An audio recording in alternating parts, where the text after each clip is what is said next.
Hi! My name is Cara Hillstock, and I am the narrative designer and project lead for a novel idea.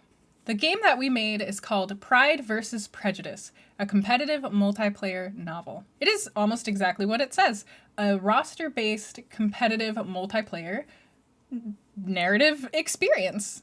The idea of the game is that you choose from a roster of characters. Once both players have selected their character, they are given an objective. For example, if you picked Lizzie and Darcy, the theme of their story is rivals to lovers. Lizzie's objective is to have Jane marry Bingley.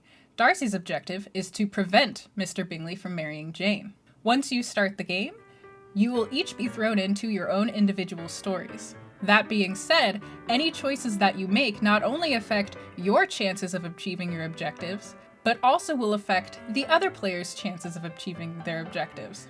So for example, in the first scene, Mr. Darcy is trying to talk Mr. Bingley out of throwing a ball.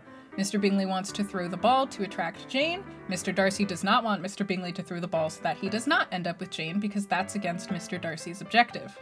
So, Mr. Darcy can get an option to convince Mr. Bingley to throw a seance instead, because no respectable lady would come to a seance.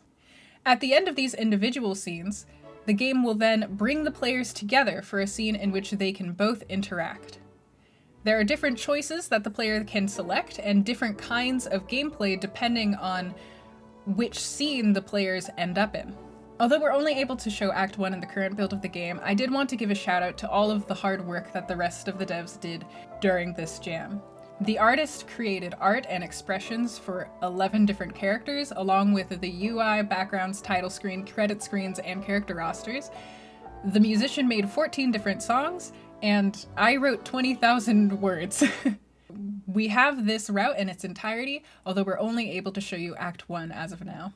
That being said, I hope you can see what our vision was for this project, and I hope you enjoy what we do have to show for ourselves. I'd like to thank Playcrafting and the sponsor Google Stadia for inviting us to this jam. It's allowed us to completely experiment, and I can't wait to see where what we have now will take us.